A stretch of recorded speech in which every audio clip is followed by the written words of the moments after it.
तो उसके संबंध में भी इसमें जानकारी आपको दी गई है। जैसे फर्स्ट इंफॉर्मेशन रिपोर्ट जो हमारा प्राथमिकी है, वो पहले 154 सीआरपीसी के अंतर्गत होता था, वो 173 बीएनएसएस के अंतर्गत होगा। मैं उसके डिटेल में नहीं जाना चाहता हूँ, सेक्शन के डिटेल में नहीं जाना चाहता हूँ, लेकिन जो 10 प्रमुख प्रपत्र है, उनको जो नोटिफाई किया गया, जिनको अधिसूचित किया गया है, उनके बारे में मैं आपको बता देता हूँ।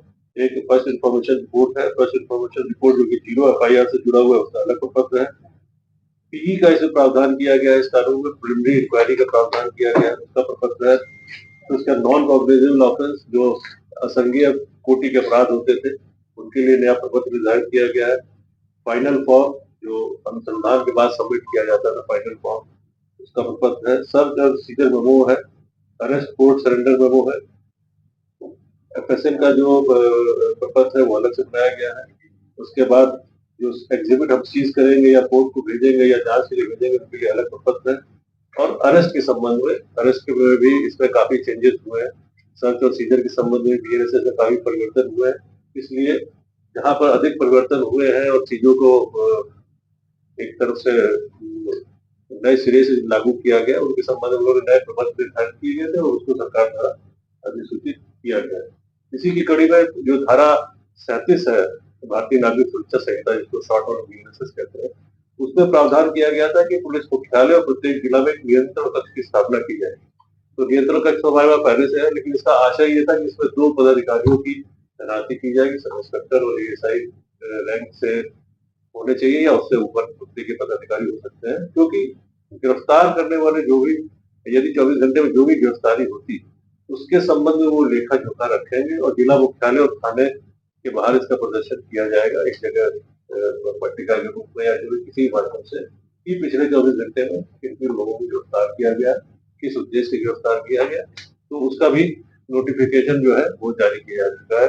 उसकी भी तो ये नई चीज थी जो पहले वाले कानून में नहीं थी। इसके संबंध में अधिसूचना राज्य सरकार के द्वारा जारी की जाएगी।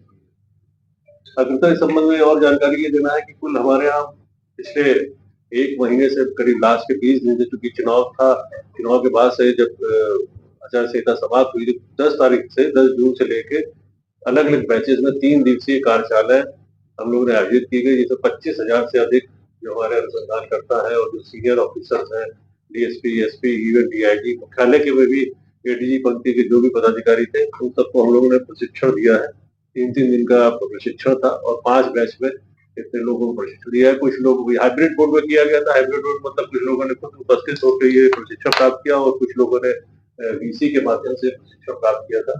तो जो एक प्रारंभिक प्रशिक्षण था और उसके बाद एक बुकलेट भी जारी की गई थी पाठ्यक्रम के संबंध में, वो भी सभी थानों को सॉफ्ट कॉपी उपलब्ध करा दी गई थी। तो इस प्रकार से मुख्यालय के स्तर से जितनी भी जानकारियां क्षेत्रीय पदाधिकारियों का या थाना स्तर को दी जा रही थी, वो हम लोग ने कर दी है। और आने वाले समय में धीरे धीरे इस संबंध में और भी जो जानकारियां हैं वो उपलब्ध कराई जाती रहेंगी। तो जहाँ तक आज से जो कानून नया लागू हुआ है, इस संबंध में हमने जो कार्रवाई की है, उसके संबंध में ही आप लोग को जानकारी देनी थी। एक प्रश्न बार बार ये आ रहा है तो कि पहली एफआईआर कौन सी, ये लोगों के बीच में कौतूहल का विषय बना हुआ है। तो अभी तक जो लोगों के पास जानकारी प्राप्त हुई है, तो उस हिसाब से पहली जो एफआईआर हुई है वो जीआरपी थाने में हुई है। रेल जिला पटना के अंतर्गत जो गया जीआरपी थाना है, उसमें प्राथमिकी संख्या 144/2024 दर्ज की गई है। धारा 313/317(5) के अंतर्गत ये प्राथमिकी दर्ज की गई है, जिसमें 2 अभियुक्तों के विरुद्ध उनको गिरफ्तार किया गया है और उनके पास से चोरी का सामान और पहले लूटा हुआ सामान बरामद किया गया। ये आप लोग को हम सर्कुलेट कर देंगे, एफआईआर भी सर्कुलेट कर देंगे।